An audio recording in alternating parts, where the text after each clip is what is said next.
তিন ব্যক্তির জন্য জান্নাত হারাম। এক, মুদমিনু খামরিন, যে মদ খায়, নেশা করে, নেশাখোরের জন্য জান্নাত হারাম। নেশাখোর, মদখোর, গাঞ্জাখোর, ফুট্টাখোর, বাবাখোর, ডাইলখোর,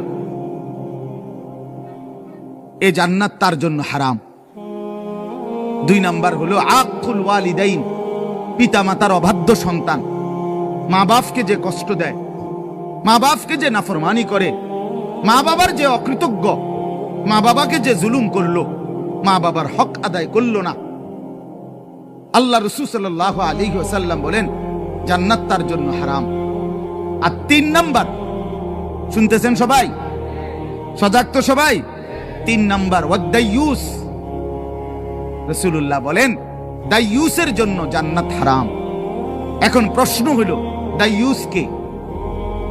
খোদার কসম বাপ, এটা আমারও বলা না, আপনার কোনো আলেমের না, আল্লাহর রাসূল বলে দিছে। দাইয়ুস কাকে বলে? রাসূল বলছে ওয়াদাইয়ুস আল্লাযী ইউকিররু আহলাহু আল খুবুস।